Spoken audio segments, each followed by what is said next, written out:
Jadi khaulah itu wahyu. Pokoknya ceritanya kudu wahyu, gak oleh cerita elek. Khaulah itu wahyu. Mbah bar khat, mbah bar piye mulai itu pas sujud. Sing lanang wong Arab. Wong Arab ku gak mangan mendoan, gak mangan tempe. Iso mbok bayangno.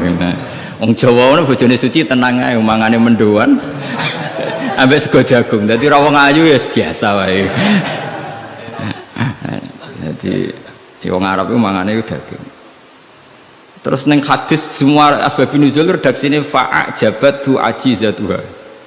Nah bermaknane ya fa'ajabat mongko gawakno hu ing rajul jenenge Aus bin Somit. Apa ajizatuha wis bermaknane dhewe ajiz. Pokoke pas sujud itu sing gawakno ajizatuha.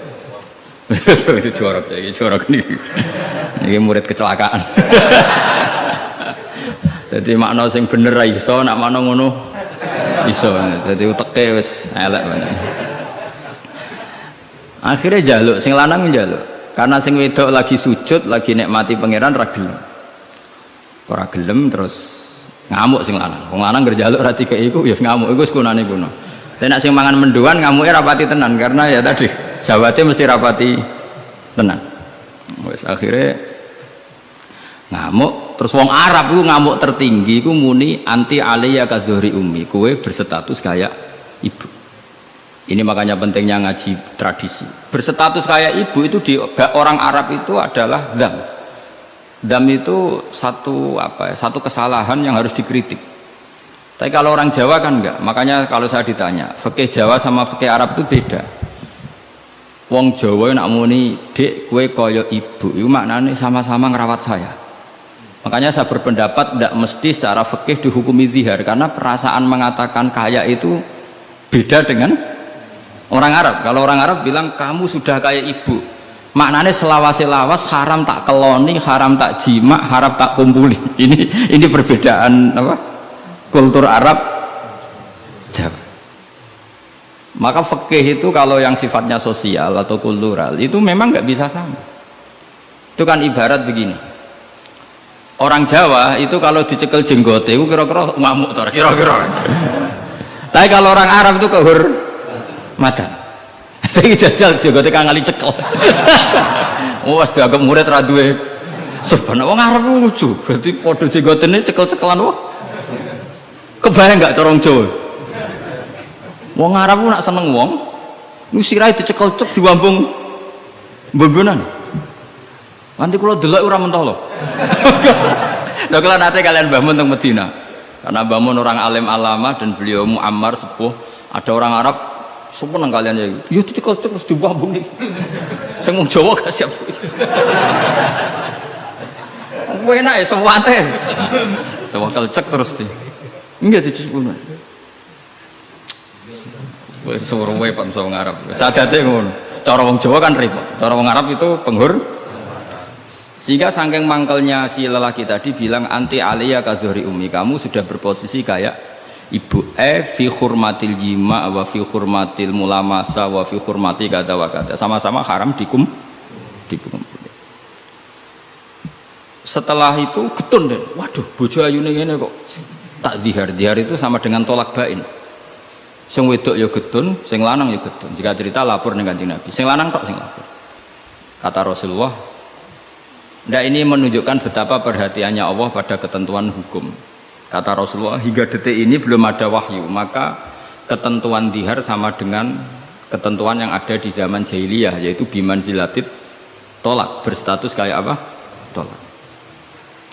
Ya sudah, jenis wong lanang kan nurut. Ngulang, kata Rasulullah, zihar itu kayak tolak. Ya sudah, kita nggak boleh kumpul. Nerima, sing lanang nerima. Sing wedok gak terima, enggak. Aku dewi sing matur Nabi. Puarani kan jenengan. Puarani. Ya Rasulullah, apa betul engkau menghukumi zihar kayak tolak? Ya, sampai sekarang begitu. Belum ada ketentuan dari Allah. Wah, ini tidak bisa. Tidak bisa, itu hukum yang nggak benar, tidak bisa. Kenapa dari Nabi? Ngomongnya jorok, jadi wong wedok mulai dhisik jorok. Nabi, jenengan roh bojo kula. Ya ngerti dari Nabi, ya ngerti. Akala syababi wa afna umri wa nasartu lahu batni. Terus ayat hatta idza akala syababi terus ngomong terus. Enak wae sakniki dihukumi tolak. Kula riyen wayu kinyis-kinyis, sakniki wis rapati ayu. Mergo wis tuwa. Anak kula kathah.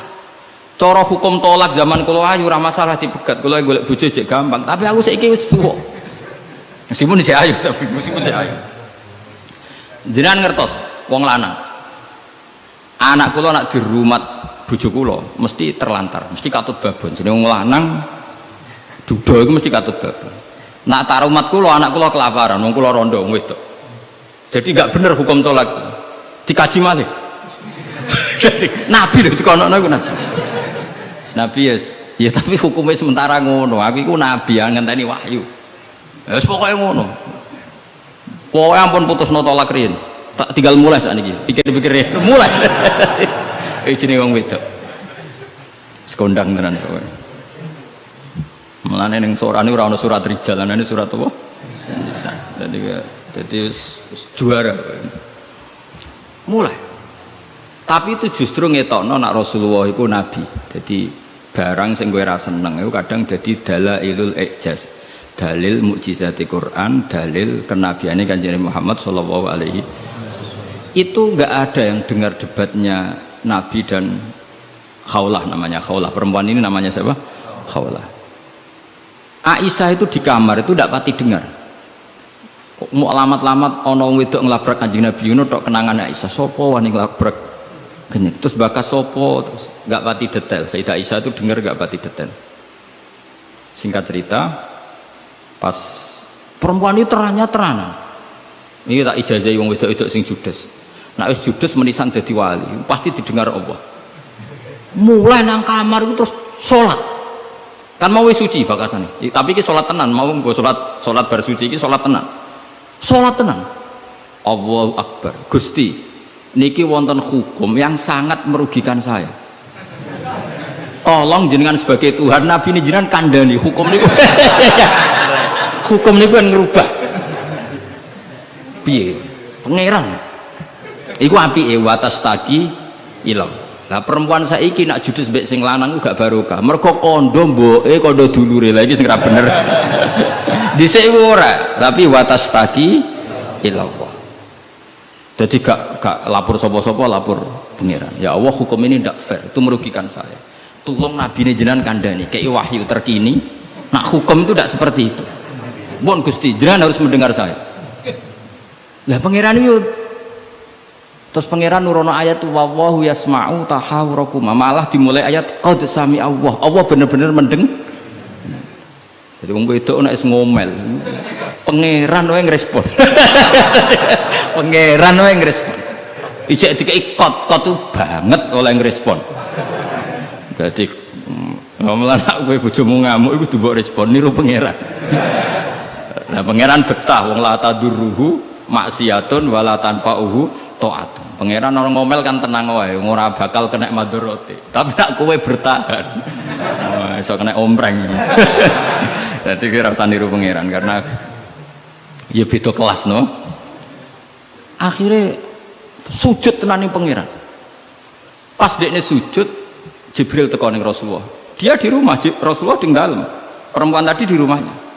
Qad sami Allah qala allati tujadiluka fi zawjiha wa tashtaki ila Allah wa yasma'u tahawurakum. Innallaha sami'un basir. Sak terus. Nangis sawedok mau ditimbali Kanjeng Nabi panggil perempuan itu. Apa yang dia munajatkan sama Allah diterima. Dan Allah meng-ACC keinginan dia bahwa zihar itu tidak seperti tolak. Tambah nangis sawedok jenengan lu nabi tenan. Padahal kalau lapore ning kamar jenengan krungu. Mergo akhirnya itu sono ketentuan alladzina yuzahiruna minkum min nisaihim ma hunna ummahati in ummahatuhum illallai waladina. Jadi akhirnya pangeran nganggo ilmu status. Mulane saiki umat ya sing statusan niku perkarane. Pangeran nganggo hukum napa? Status. Status itu begini, yang namanya ibu itu siapa? Ya definisi ibu adalah orang yang melahirkan kamu. Saya ulang lagi, yang namanya ibu itu siapa? Orang yang melahirkan kamu, itu namanya seorang ibu. Yang namanya istri siapa? Orang yang halal kamu keloni, kamu jima, kamu hubungan intim. Nah ini penting, harus vulgar, kayak Hamdani kabeh sesuai. Sehingga definisi ini harus tegas. Yang namanya ibu itu siapa? Orang yang melahirkan kamu. Yang namanya istri, orang yang halal kamu gaulin. Asal pas gelem lho, nak ora iso kena rancangan KUHP. Penjara. Penjara. Soben kowe itu mesti sing bojone ayu sing akeh di penjara. Tak sing bojone elek kan gak ono pemaksaan ya. Jadi kowe kudu termasuk sing di penjara ben ketara bojone. Jadi kok nak disidang, kenapa kamu memaksa istri kamu mau? Sing tahan mbek wong ayu sapa kan? Kan keren. Tapi misalnya disuwidang bojomu elek merongos. Pertanyaannya hakim, ngono wae kok ora betah. Kan elek gitu. Kan gak pantes banget. Oh isin lho cara sidang ngono. Bojone wae elek. Bareng disidang. Orang ngono mesti pertanyaan, wong ngono kok ora kuat ngempet kan ngono. Tapi nak wayu terus kira kuat ngempet kan hakim kan. Mesti pikir-pikir. Ketoke pantes.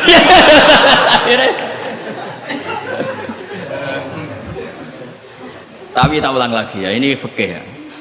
Yang namanya apa? Ibu itu in ummahatuhum illallai waladina. Mulane kan aji Quran sing tahqiq. Yang namanya ibu ya orang yang melahirkan kamu. Yang namanya istri adalah orang yang boleh kamu hubungan intim. Sehingga status ibu tidak bisa diistrikan, status istri tidak bisa diibukan. Maka karena ini penstatusan yang salah, saya ulang lagi, ini penstatusan yang salah, maka nggak perlu punya efek. Efeknya hanya dari segi sanksi kafaroh, bukan merubah status hukum. Hati-hati, awas kena salah, ngerokok kena sekali.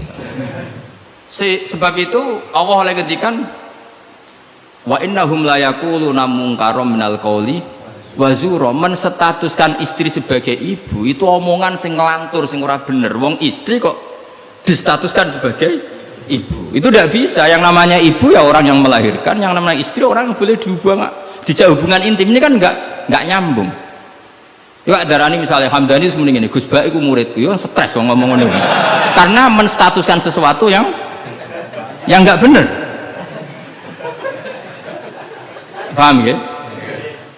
Misalnya kue turunan Tunggul Ametung terus ngerasa oleh mulia timbang Habib kan bener. Untuk Tunggul Ametung kok apa saingan nasab untuk Rasulullah kan wis ora bener. Sesuatu yang nggak bener itu nggak perlu didengarkan. Maka hukumnya apa? Ya ibu tetap ibu, istri tetap istri. Soal nanti karena kesalahan ngomong hanya disuruh bayar kafarah. Tidak otomatis istri berstatus kayak ibu yang haram dikumpuli selawase lawas. Itu hebatnya Quran. Jadi omongan salah itu nggak perlu didengar. Ya, mulane nek ana mubalek atau ustad, saya ini punya otoritas untuk fatwa, ngajine ning ndi? Wong sorope ra iso wae fatwa iku piye.